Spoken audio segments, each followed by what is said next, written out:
আসসালামু আলাইকুম। সিলেট হ্যাচারির পক্ষ থেকে আপনাদেরকে অসংখ্য লাভ লাভ শুভেচ্ছা। তো আমি মোহাম্মদ সুজন মিয়া। তো আমরা খাদ্যর পাশাপাশি এখন যে বড় বড় যে কচুরি ফেনাগুলো আছে না, এগুলো খাইতেছি। এই যে দেখেন, এগুলো খাইতেছি মোটামুটিভাবে। তো একটু সময় লাগে এটা খাইতে। আর আপনারা জানেন যে আমি ছোটো ছোটো ফেনাগুলো খাওয়াই। এগুলা খাওয়াইলে একটু তাড়াতাড়ি খেয়ে এলায়, কিন্তু এই যে বড়োগুলা খাইতে পারে না আর কি। বড়োগুলো একটু লেট হয়। চেষ্টা করবেন ছোটোগুলা খাওয়ানোর জন্য আর কি। এই যে দেখেন খাইতেছে। তো মূলত এটা খাদ্য খরচ কমানোর জন্য, কিছুটা খাদ্য খরচ কমে, এই জন্য আমরা এটাকে খাওয়াই আর কি। তো আপনারা চেষ্টা করবেন খাওয়ানোর জন্য। তো এই বাচ্চার বয়সগুলা হচ্ছে 2 মাস প্লাস, 2 মাস 10 দিনের মতো আজকে, বা 10-12 দিন এরকম চলতেছে। তো আমরা যতটুকু পারি সেভে লালন পালন করি, যাতে আপনারা জানেন আমরা বাচ্চা বিক্রি করি। আমাদের কাছে 1.5 মাস, 2 মাস, 3 মাস বা কোনো কোনো সময় 7 মাসের বা 1 মাস 1 দিনের বাচ্চাও আমরা উৎপাদন করি বা বড় করি, কইরা আপনাদের কাছে দেই, যাতে আপনারা ভালো মতো করে ডিমগুলো তুলতে পারেন। আর আপনারা অনেকে বলেন যে ভাই ঘাস খাওয়াইলে কী উপকারিতা হয়। যেমন ধরেন ঘাস খাওয়াইলে 1 নম্বরে খাদ্য খরচটা কমে, 2 নম্বরে হচ্ছে মুরগির যে ন্যাচারাল গ্রোথটা ঠিক থাকে। ন্যাচারাল গ্রোথ বলতে প্রাকৃতিক যে গ্রোথনেস আছে না, যেমন ধরো আমরা যে ওই যে ফ্যানাটাগুলো আছে না, ওইগুলোর মধ্যে যে উপাদানগুলো আছে এগুলো মুরগির ভিতরে ঢুকবে, তখন মুরগিটা মনে করেন ফিট থেকে একটু দূরে থাকবে। ফিটটা একটু কম খাবে। আপনারা জানেন ফিট খাইলে মুরগির শরীরটা একটু নরম নরম হয়ে যায়, রোগবালাই বেশি পায়। আর যদি মনে করেন যে না আমি শুধু ঘাস টাস খাওয়াইবো, ঘাস টাস শুধু দিয়ে খাওয়াইতে পারবেন না, লালন পালন করতে পারবেন না, সাথে আপনারা কিন্তু ফিডও ইউজ করতে হবে। ঠিক আছে, পর্যাপ্ত পরিমাণ ফিডও কিন্তু ইউজ করতে হবে। তো পর্যাপ্ত পরিমাণ ফিড যদি ইউজ করেন তাহলে আপনার মুরগির সব দিক দিয়ে ঠিক থাকবে। সাথে আপনারা কচুরি বেনা খাওয়াইতে পারেন বা হেলাঞ্চা শাক আছে এগুলো খাওয়াইতে পারেন। আর না হয় আপনার এই যে দেখেন আমরা এগুলো উৎপাদন করি।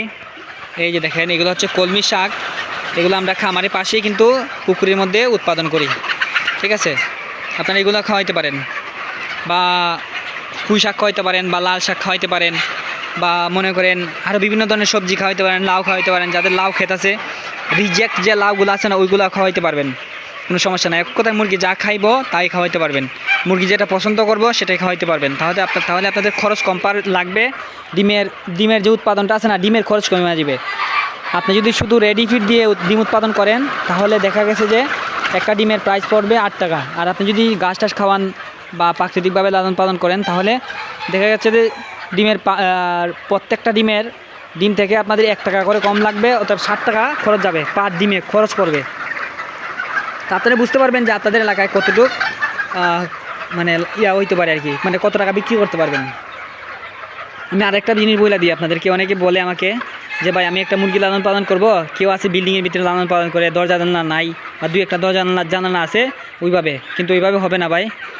মুরগি লালন পালন করতে গেলে পর্যাপ্ত পরিমাণ আলো বাতাসের প্রয়োজন হয়। ঠিক আছে, পর্যাপ্ত পরিমাণ যদি আলো বাতাসের প্রয়োজন না আসে খামারের ভিতরে, তাহলে কিন্তু মুরগি ভালো থাকবে না। আমার এখানে দেখেন প্রত্যেকটা মুরগি ভালো, প্রত্যেকটা মুরগির চোখ ভালো। ঠিক আছে, আর এখানে কিছু কিছু মুরগি আছে এখানে 3 মাসের ভিতরে, 7 মাসের ভিতরে ডিম চলে আসতে পারে। আপনাদেরকে আমি একটা জিনিস দেখাই। এই যে দেখেন একটা মুরগি পানি খাইতেছে, এই যে মুরগিটা, এটা মুখ দেখেন লাল হয়ে গেছে। এই যে মুরগিটা, এটা মুখ লাল হওয়ার কারণ হচ্ছে এটা ডিম মানে 3-3.5 মাসের ভিতরে ডিমগুলো চলে আসতে পারে। ঠিক আছে, আরেকটা কাজ করতে পারেন আপনারা। যেমন ধরেন এটা হচ্ছে আমার খামারের পাশ দিয়ে যদি আপনাদের এদিকে একটা দরজা করে দেন, ঠিক আছে, বা জানলা করে দেন, আর এদিকে যদি আপনাদের ক্ষেত থাকে বা শুকনা জায়গা থাকে, কেউ আছে আমাদের হবিগঞ্জে বাসায় বিচরা বলে বা ক্ষেত বলে, ধান ক্ষেত বলে, যেটাই হোক না কেন, এটার মধ্যে ঘাস উৎপাদন করে আপনারা যদি এখান থেকে মুরগিটাকে প্রতিদিন সকালে এদিক দিয়ে বাইর করে যদি ঘাস খাওয়াইতে পারেন বা প্রাকৃতিকভাবে লালন পালন করতে পারেন, তাহলে মুরগিটা অনেক ভালো থাকবে। মুরগির রোগ বালাই থেকে অনেক অংশে দূরে থাকবে আর কি। মুরগির চোখ ভালো থাকবে, মুরগির গ্রোথনেস, ফিটনেস সবগুলো ভালো থাকবে। তারপর ডিমের পার্সেন্টেজে মোটামুটি ভালো থাকবে। তো যারা খামার করতে চান আমাদের সাথে যোগাযোগ করতে পারেন ডিম উৎপাদনের জন্য। যারা খামার করতে চান তাহলে ফুল পরামর্শ কীভাবে খামার করবেন, বিজ্ঞানসম্মত তথ্যগুলো আপনারা পাবেন আমাদের কাছ থেকে। আমাদের লোকেশনটা হচ্ছে সিলেট হবিগঞ্জ, বাহুবল থানা, মিরপুর। আমি হচ্ছে সুজন মিয়া।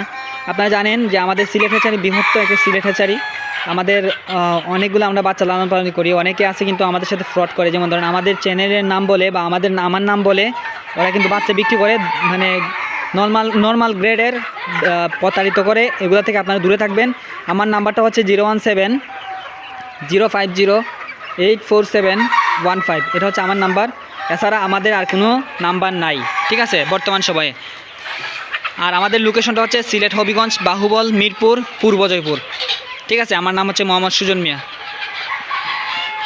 তো যারা খামার করতে চান বা খামার জন্য পরামর্শ নিতে চান বা আমার ভিডিওগুলো ভালো লাগে যদি এরকম মনে হয়, তাহলে আমার চ্যানেলটিকে সাবস্ক্রাইব করে দিবেন, ঠিক আছে। আর ফেসবুক থেকে দেখলে আপনারা অবশ্যই ফেসবুকটিকে ফলো দিয়ে রাখবেন, তাহলে আপনারা নিয়মিত ভিডিও পাবেন, পরামর্শগুলো পাবেন। খামার করুন, দেশটাকে পুষ্টিহীনতা থেকে বাঁচিয়ে তুলুন, নিজের পরিবারের দিকে খেয়াল রাখুন, নিজের পরিবারকে ভালোবাসুন। ধন্যবাদ।